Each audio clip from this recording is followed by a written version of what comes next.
విన్నానండి. యూట్యూబ్‌లోని అక్కడ ఇక్కడ చూసి మీరేమైనా రెసిపీస్ ట్రై చేసిందుంటే కామెంట్ చేయండి. నేనైతే చాలా రెసిపీసే ట్రై చేశాను. కొన్ని బాలేవు, కొన్ని బావున్నాయి. బట్ ఈ లసూని మేతి గురించి స్పెషల్‌గా చెప్పాలి అనిపించింది ఏంటో తెలుసా? మనం నార్త్ స్టైల్ పేరు వింటేనే తెలిసిపోతుంది గదా! అది నార్త్ స్టైల్ అనేసి. సో, నార్త్ స్టైల్ రెసిపీస్ ఏమైనా సరే రోటీలోకైతే పర్ఫెక్ట్‌గా ఉంటాయి. చాలా బావుంటాయి taste compare to rice. So, మీరెప్పుడైనా సరే రోటీ చేయాలి అనుకుంటే ఈ లసుని మెతిని ట్రై చేయండి. కాంబినేషన్ కింద చాలా బాగుంటుంది టేస్ట్.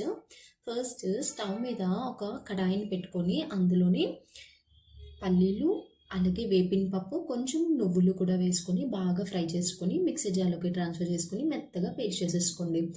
దాని తర్వాత అదే కడాయిలోని కొన్ని వెల్లుల్లిపాయలు, అలాగే సన్నగా తరిగి పెట్టుకున్న మెంతాకును కూడా వేసుకొని బాగా ఫ్రై చేసుకొని పక్కన పెట్టుకోండి. ఇప్పుడు స్టవ్ మీద ఒక ప్యాన్ పెట్టుకొని కొంచెం ఆయిల్ వేసుకొని జీలకర్ర, అలాగే చిన్న ముక్కల కింద తరుక్కున్న వెల్లుల్లిపాయలు, ఉల్లిపాయలు వేసుకొని బాగా ఫ్రై అయిన తర్వాత టొమాటోస్ని యాడ్ చేసుకోండి. టొమాటో కూడా యాడ్ చేసుకొని బాగా మిక్స్ చేసుకున్న తర్వాత ఉప్పు, పసుపు, కారం, ధనియాల పొడి, జీలకర్ర పొడి ఇవన్నీ వేసేసుకొని స్పైసెస్ అన్నీ వేసుకొని ఇలా మెత్తగా శుభ్రంగా ఉడికించేసుకోండి. ఉడికిపోయిన తర్వాత మనం ఏదైతే పేస్ట్ చేసి పెట్టుకున్నామో ఆ పేస్ట్ని కూడా యాడ్ చేసుకొని బాగా మిక్స్ చేసుకొని ఇంకొక నిమిషం ఈ మసాలాలన్నీ మొత్తం అంతా కలిసి బాగా పట్టేలాగా బాగా మిక్స్ చేసుకున్న తర్వాత మనము ఫ్రై చేసి పెట్టుకున్న లస్సుని, మేతిని ఆ రెండింటిని యాడ్ చేసేసుకోండి. యాడ్ చేసుకున్న తర్వాత కన్సిస్టెన్సీ చూసుకుని కొంచెం వాటర్ వేసుకుని ఇంకొకసారి ఉడికించి టేస్ట్ చూసి ఉప్పు, కారం వేసుకుని దించేసుకోవడమే.